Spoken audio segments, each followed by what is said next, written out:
Assalamualaikum dan salam Sarawakku sayang. Bersama saya Vivi Mirza Ika dalam Buletin UKAS edisi petang 5 September 2020. Tumpuan berita. Ketua Menteri Sarawak Datuk Patinggi Dr. Abang Haji Abdul Rahman Zohari Tun Datuk Abang Haji Openg menekankan pentingnya konsep amanah sebagai tunjang utama dalam pentadbiran dan pengurusan masjid dan surau serta segala bentuk pengurusan organisasi Islam di negeri ini. Katanya, kepimpinan yang ada dalam masyarakat hari ini hendaklah penuh dengan tanggungjawab mengurus dan menjaga keuangan masjid dan surau dengan baik dan betul. Ianya amat penting bagi mengelak salah faham antara jawatan kuasa masjid dan surau sekaligus boleh menyumbang kepada perbalahan. Tanggungjawab dan amanah ini penting dalam melaksanakan urus tabir agar dapat dilaksanakan dengan baik dan berkesan sekaligus memberi keadilan kepada masyarakat keseluruhannya. Kepimpinan masjid surau juga agar perlu peka kepada perubahan zaman sekaligus mempersiapkan diri dengan sentiasa mempertingkatkan ilmu pengetahuan dalam memperkasakan peranan masjid dan surau serta ejen utama dalam mentabatkan pembangunan komuniti. Beliau berkata demikian semasa berucap dalam majlis penutupan seminar Integriti Kepimpinan Masjid dan Surau Negeri Sarawak, Integriti Kepimpinan Mencetus Tamadun Ummah di Dewan Suara Bintulu pada Jumaat. Dalam pada itu, Datuk Patinggi Abang Zohari turut memberitahu Kerajaan Sarawak sentiasa memastikan setiap rakyat di negeri ini menikmati keperluan asas seperti air.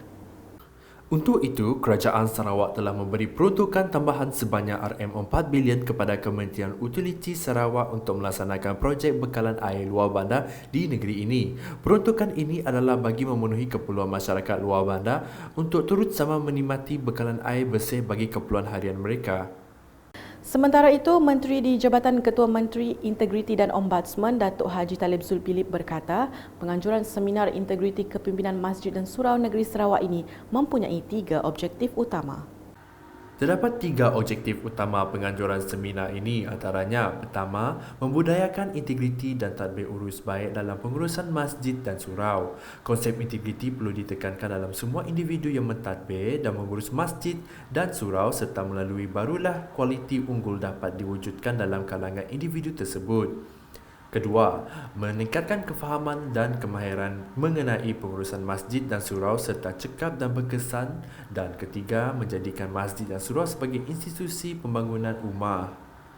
Seramai 600 orang peserta terdiri dari ahli jawatan kuasa pengurusan masjid dan surau dari bahagian Bintulu, Miri dan Limbang, NGO Islam dan Ketua Masyarakat dan Ketua Kaum KMKK hadir dalam majlis ini. Berita seterusnya. Agriculture Community Outreach Program AgriCorp dilaksanakan atas dasar Kerajaan Sarawak merapatkan lagi hubungan dan kerjasama antara Jabatan Pertanian dan golongan keluarga tani di kawasan pedalaman. Timbalan Ketua Menteri merangkap Menteri Pemodenan Pertanian, Tanah Adat dan Pembangunan Wilayah Sarawak, Datuk Amar Douglas Uga Ambas berkata, kerajaan negeri telah meluluskan peruntukan sebanyak RM9 juta untuk melaksanakan program itu di seluruh Sarawak.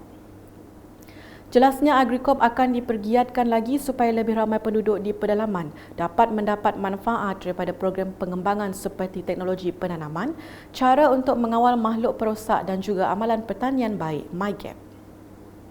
Beliau berkata demikian dalam teks ucapannya yang dibacakan oleh Menteri Muda Pengangkutan Sarawak, Datuk Dr. Jerib Susil semasa perasmian AgriCorp di Kampung Tabah Said, Pedawan pada Jumaat.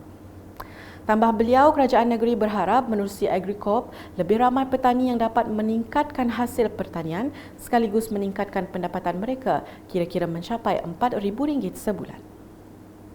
Selanjutnya, biarpun kawasan Dewan Undangan Negeri Bak Kelalan diwakili Wakil Rakyat Pembangkang, sebagai sebuah kerajaan akan tetap membangunkan kawasan ini untuk kesejahteraan rakyat.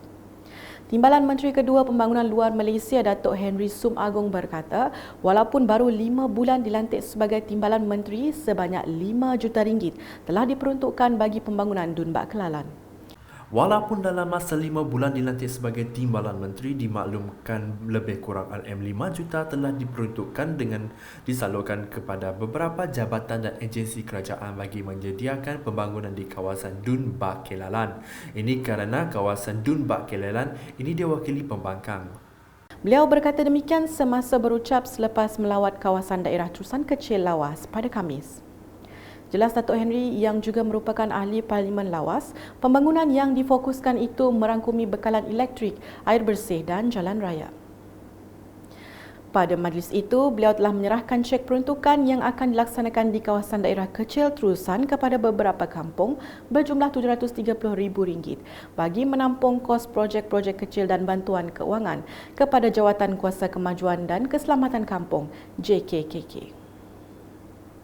Berikut pula, komitmen dari semua pihak terutama di peringkat akar umbi sangat penting untuk memastikan semua rakyat Malaysia khususnya rakyat Sarawak amnya menghayati isi kandungan rukun negara dalam mengukuhkan perpaduan antara kaum.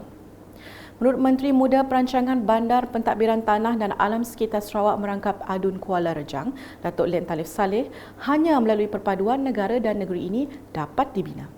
Oleh sebab itulah komitmen dari semua pihak, dari akar umbi adalah penting untuk memastikan semua rakyat Malaysia khususnya dan rakyat Sarawak khususnya harus faham dari segi isi kandung menghayati rukun negara asasnya dan juga kelima komitmen tadi, iaitu menghormati satu sama lain, respect for each other, dan to make sure that jiran kita, kawan kita, keluarga kita sama-sama kita membangunkan negeri ini supaya kita sama-sama dapat menikmati hasil daripada perpaduan ini. We can build the country. Tidak ada negara dalam dunia ini yang dapat membangun di mana huru-hara berlaku.